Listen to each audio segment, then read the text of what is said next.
I'm the Vice President of Marketing here at Public Interest Registry. And Public Interest Registry, actually more specifically .org, celebrated its 25th anniversary just recently. And Public Interest Registry has been managing the .org domain since 2003. And as you know, the use of domain names has evolved quite a bit in 25 years. Started primarily with organizations and companies registering a name for their online presence, and it's evolved into just about any use for information that goes online has a domain name associated with it now. So it's come a long way, and .org has grown with that as well in all of that time. And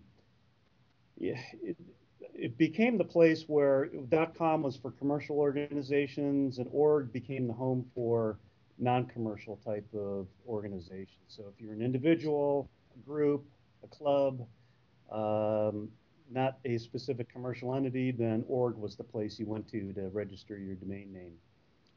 But today we have lots of companies that are registering a .org, either for brand protection on their name or for highlighting some of their do-good initiatives.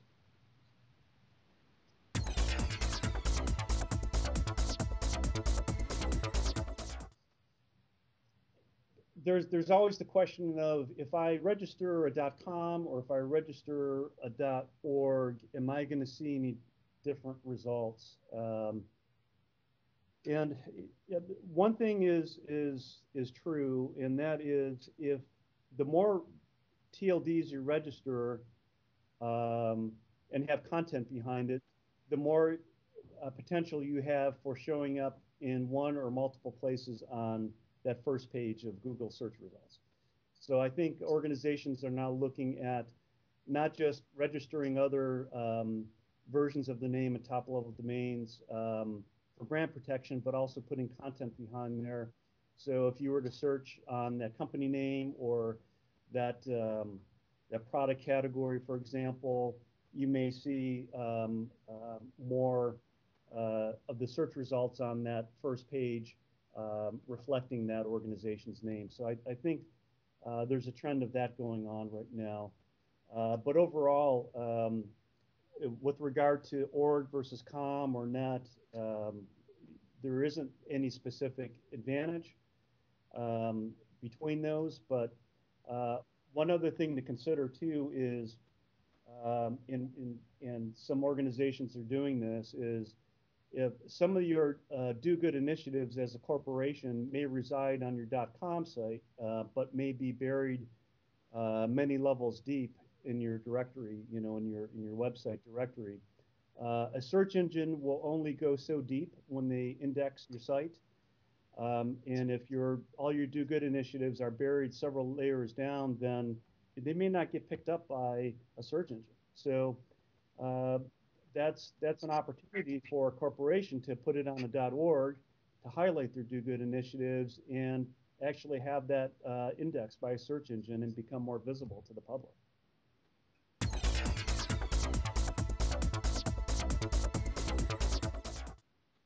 Well, we've been studying the many uses of .org domain names for some time. We've done a lot of work to understand what our base is made up of in terms of the activities that go on a .org site. And there's really some interesting things going on.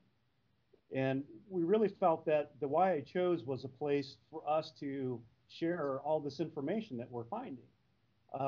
And while it may look like a rebranding kind of effort, to us it was really, okay, geez, we should let people know what we're finding out here and share this with the rest of the world, because there's really a wide variety of uses for org. It's primarily for serving the public interest, but it ranges from companies, individually, with the .org presence, and on the YHO site, there's there was a group of companies that got together to launch a site that talked about how well they're doing. This was during a peanut recall, and how they were doing good things to protect their customers and so forth. So, as I said, there's just so many interesting ways this is being used that we just felt, gosh, we need to get the story out.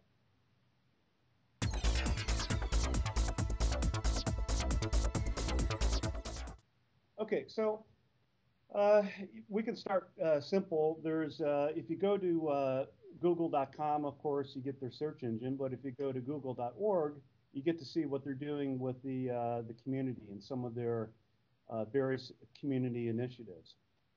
Um, uh, you have nonprofits, of course, that are using .org as their primary site.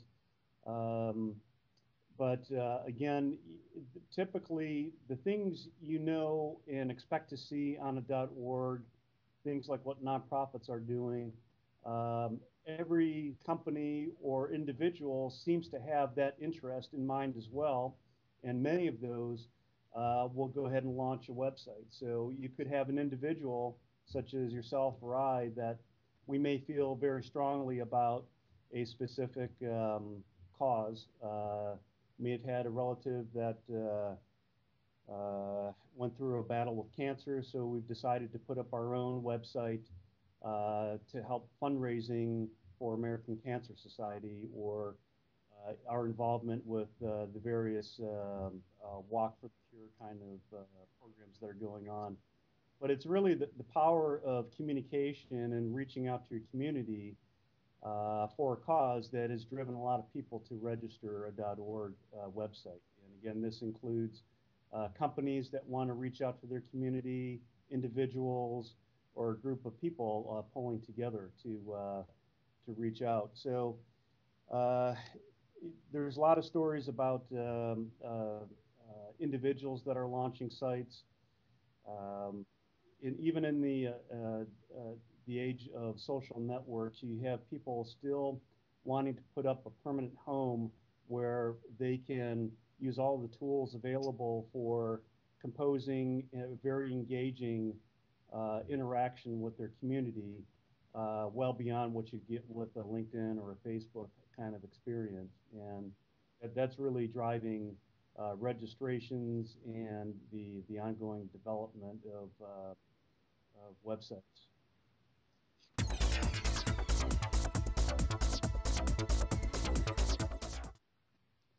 Well, there's a lot of attention right now within the ICANN community. You familiar with ICANN, the organization? Yeah. Okay. There's a lot of attention there on new top-level domains. ICANN has done a very good job of working with the greater community to build up an applicant guidebook that will create an environment of new top-level domains where precaution is put in place for security and safety on the internet, stability, doing a very thorough job at that. But within, we're seeing like .co relaunching as a generic, and I think that has a potential of getting some traction, because when you think about habits today, people type in .org or .com.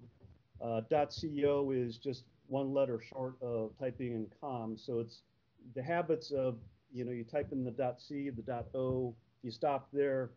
It doesn't really break a habit that people have that they really may not be paying close attention to as they're typing in a name. So I think they've got that going for them. And there's always the question of name availability. And would you register a name that's now available in .co, but is already taken by someone else in .com, and risk losing that traffic? That's always a concern by somebody that's investing a lot of money in their web presence. So it'll be interesting to see how all of that plays out over time. One thing I found that some organizations are proposing is when you when they launch their new top-level domain, they will also do some type of a certification at the same time. So if you register a community, a domain name in a community TLD, doing so also projects to the world that you're part of this community, you're registered in this community, maybe you passed some certification that allows you to register that domain name for that community. That's a nice add-on to you know, an organization that may already have a .org domain name or a .com, and they now want to be seen as a green organization or part of a different type of community. There, I think there's potential for a new top-level domain to get some traction.